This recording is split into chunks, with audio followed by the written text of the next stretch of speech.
Welcome, friends, and let me tell you a story of family, betrayal, unlikely friendship, and the final act of love of a wonderful woman. Enjoy the story.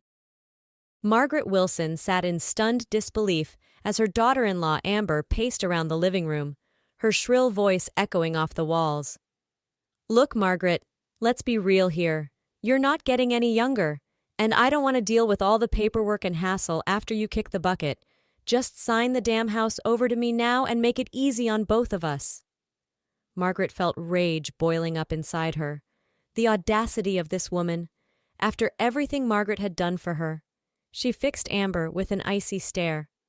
Now you listen here, Missy. At your age, you should be settled down, not still traipsing around town looking for attention from any man who so much as glances your way. I'll be dead before I let you get your claws on my house. Amber let out a harsh laugh, tossing her bleached blonde hair over her shoulder. Oh, please. My life is just beginning. You think I enjoyed being shackled to your loser son for all those years before he finally offed himself?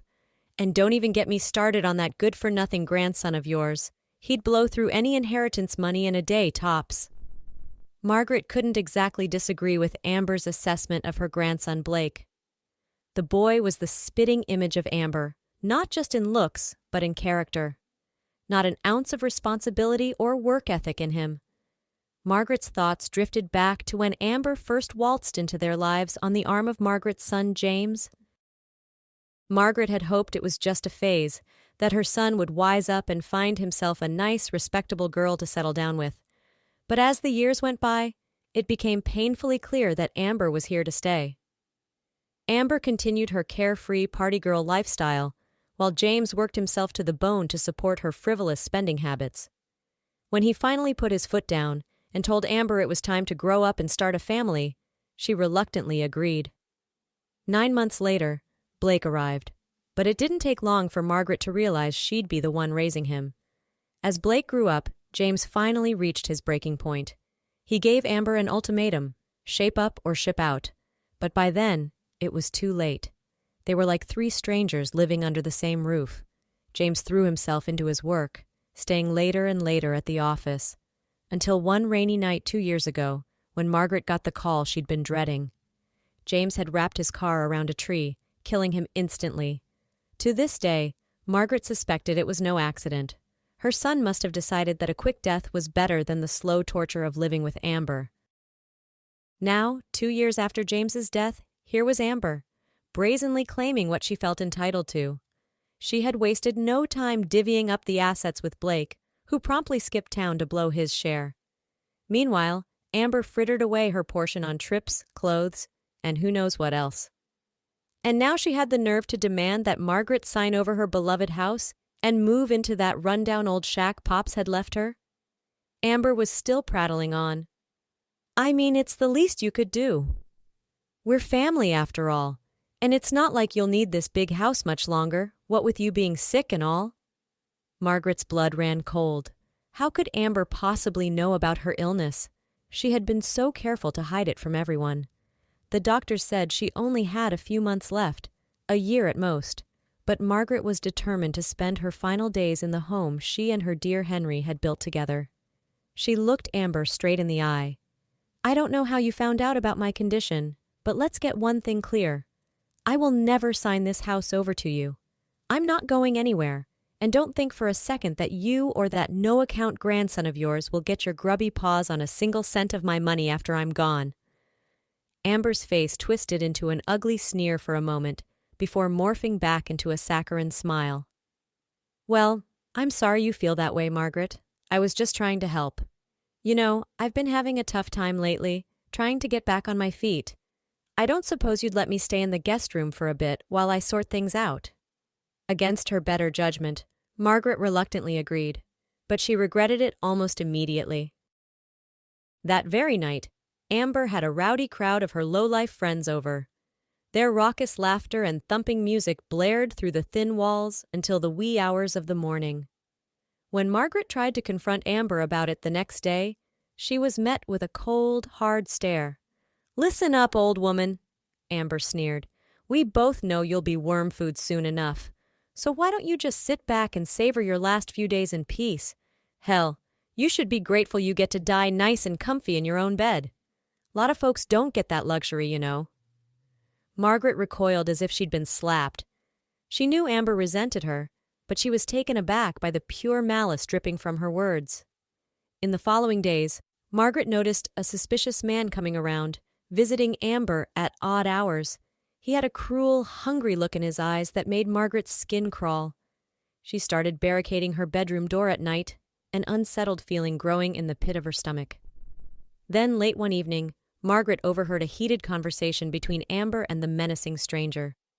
She crept closer, straining to make out the words. "I need more time," Amber was saying in a pleading tone.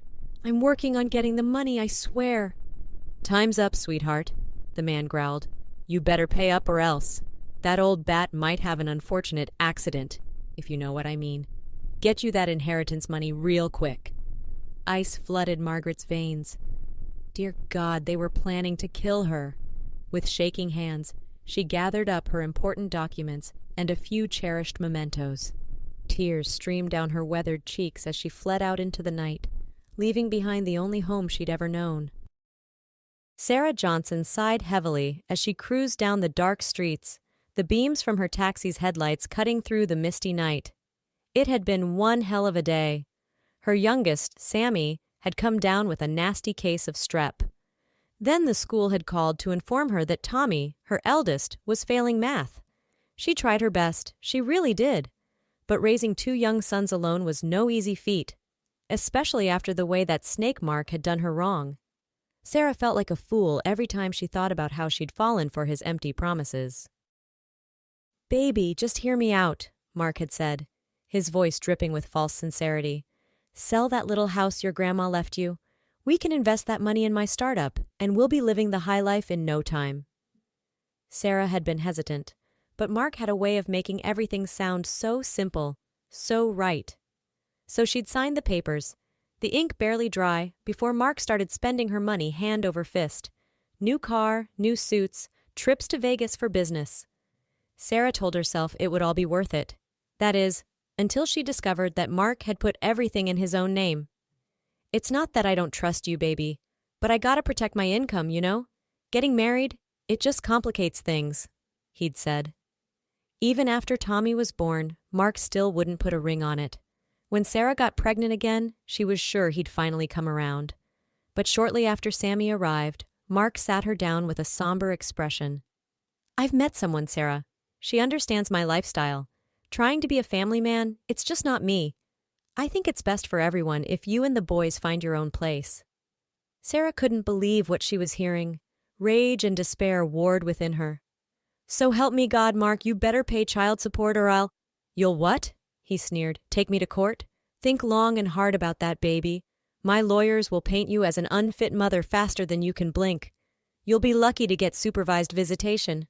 Just walk away. You and the Rugrats ain't my problem no more." So Sarah had gathered up her babies and what little dignity she had left. She'd bounced around from one dingy apartment to the next, working whatever job she could scrounge up, which is how she'd ended up behind the wheel of this cab on a rainy night. Sarah snapped out of her bitter reverie when she noticed a figure stumbling along the side of the road. As she slowed down, her headlights illuminated the face of a frightened elderly woman. Sarah pulled over and hopped out. "Ma'am, are you all right? Do you need some help?" The woman blinked up at her, eyes wide and glassy with shock. I need to call a taxi." "Well, you're in luck," Sarah said gently. "I'm a taxi driver. Why don't you hop in and I'll take you wherever you need to go? No charge." As they drove, Sarah listened patiently while Margaret poured out her story. When she got to the part about her greedy daughter-in-law trying to scam her out of her house, Sarah felt a surge of anger on the poor woman's behalf. "It just ain't right," she said, shaking her head. "You worked hard for what you got. For your own flesh and blood to try and take it from you, that's lower than low." Margaret sighed wearily. "I just want to live out my days in peace. That's why I'm headed to Golden Acres Nursing Home. I hear it's a nice place. Quiet. I think I'll be happy there." Tears pricked at the corners of Sarah's eyes. She reached over and patted the woman's hand. "Don't you worry now, Miss Margaret. You're going to be just fine. I'll get you to that nursing home safe and sound. I promise you that. True to her word, Sarah helped Margaret get settled in at Golden Acres.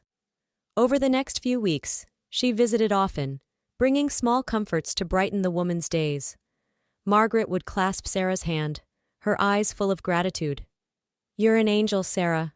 A pure living angel. I don't know what I'd do without you, truly I don't." Then one day, Sarah arrived to find Margaret's room empty. Fearing the worst, she rushed to the nurse's station. "Miss Margaret, is she—" Sarah couldn't bring herself to say the words. The nurse gave her a sympathetic look. She passed on during the night, went peacefully in her sleep. Bless her heart. "I'm so sorry. I know you two were close." Sarah stumbled out of the nursing home, vision blurred with tears. In the short time she'd known her, Margaret had become like family. And now she was gone, just like everyone else Sarah had ever cared about. 2 months later, Sarah was enjoying a rare day off. The cab company had had a good week, and her tips had been generous. She'd even managed to swing some back-to-school clothes for the boys. Tommy and Sammy were thrilled with their new sneakers, and Sarah felt a sense of pride at providing for her babies. She was just putting a casserole in the oven when there was a knock at the door. Tommy went to answer it, then came running back with an excited look on his face. "Mom, there's a man here.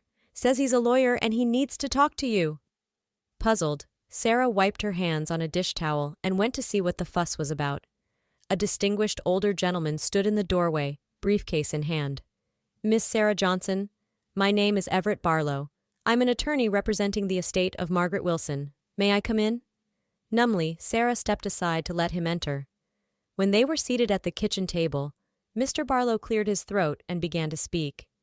"Miss Johnson, I'm here today because you're named as the sole beneficiary in Mrs. Wilson's last will and testament."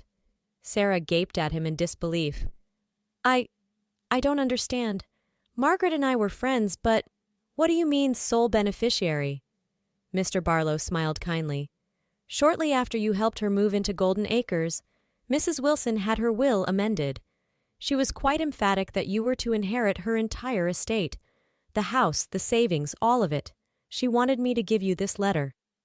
With trembling fingers, Sarah unfolded the crisp stationery. Tears began to flow freely as she read Margaret's words. "Dearest Sarah, if you're reading this, it means the Lord has called me home. I hope He saw fit to let me go quick and quiet. But there's some things I need to say to you before I depart this world. In my darkest hour, when my own family had turned against me, you were there. A beacon of pure goodness and light. You asked for nothing, but gave me everything. Your friendship, your time, most of all your love. That's why I'm leaving you the house. It's not much, but it's a good home. A place to raise those sweet boys of yours. I only wish I could see the looks on their faces when you tell them they'll have their own rooms. This isn't charity, so don't even think it. You've more than earned it. You saved me, Sarah, in more ways than you'll ever know. I'll be watching over you from heaven. Live well and be happy. All my love, Margaret." Sarah pressed the letter to her heart, overcome. Even from beyond the grave, Margaret had found a way to take care of her. The day of the will reading, Sarah stood nervously outside the lawyer's office. She still hadn't fully absorbed the enormity of Margaret's final gift.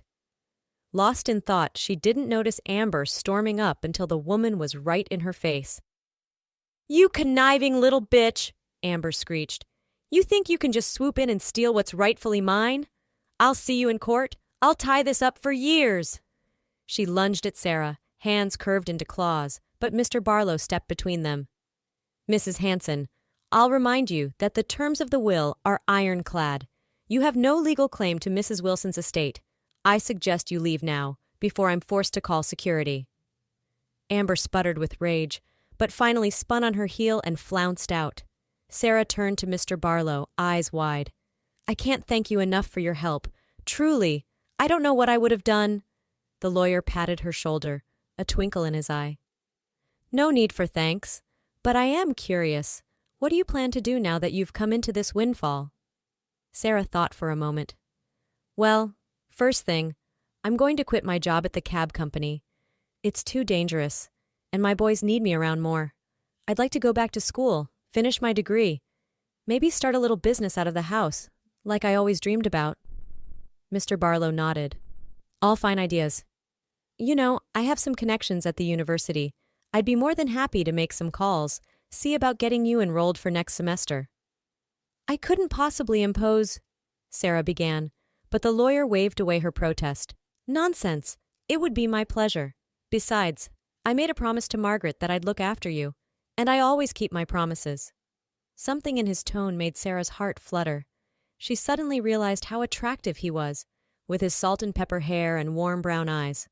Honestly, he wasn't much older than she was, and he'd been so kind to her during this whole process. Flushing, she pushed away the thought. She needed to focus on her family right now. Speaking of which, she couldn't wait to tell the boys the good news.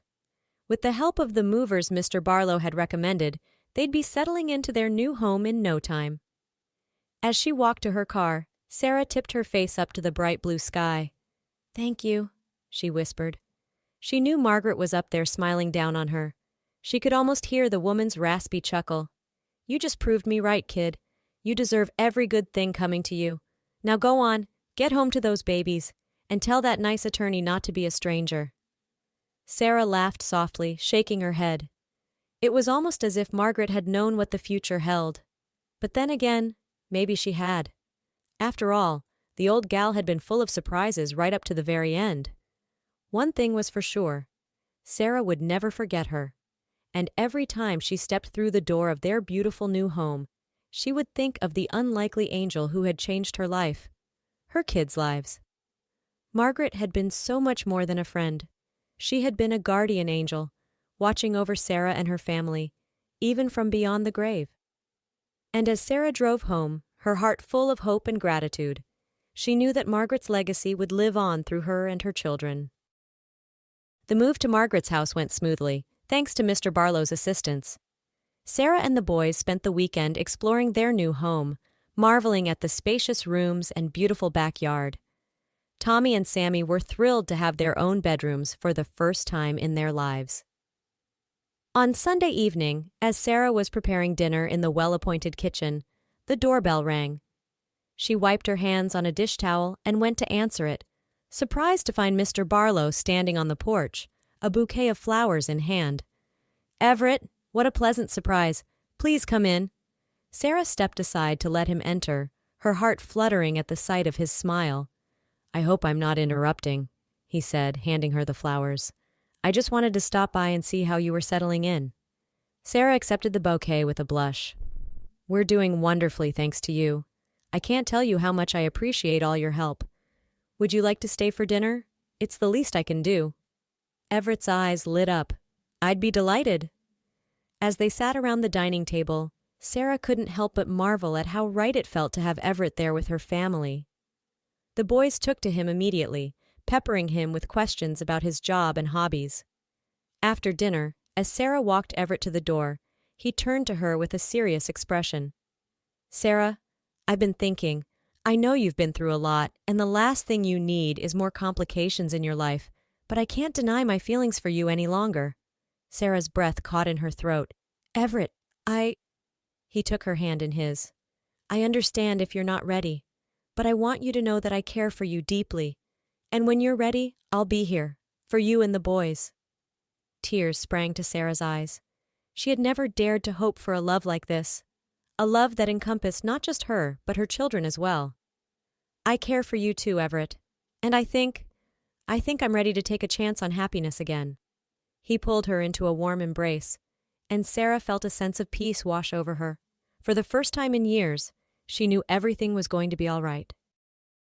1 year later, Sarah stood in the backyard of the house that had once belonged to Margaret, watching with a full heart as Tommy and Sammy played catch with Everett. The past year had been filled with more joy than Sarah had ever thought possible. True to his word, Everett had helped her enroll in college, where she was now studying business management. He had also encouraged her to start a small catering company out of her home, which had quickly gained a loyal following in the community. But more than that, he had become a true partner to Sarah and a loving father figure to her boys. Just last month, he had surprised her with a ring and a heartfelt proposal, which she had tearfully accepted. As the sun began to set, Sarah looked up at the sky, sending a silent prayer of thanks to Margaret. "You were right, my friend," she whispered. "Life has a way of working out, even when all seems lost. Thank you for being my angel. Thank you for bringing love back into my life." And somewhere, in a place beyond the cares of the world, Margaret smiled down on the little family she had brought together. Her final act of love and kindness had created a legacy of hope that would endure for generations to come.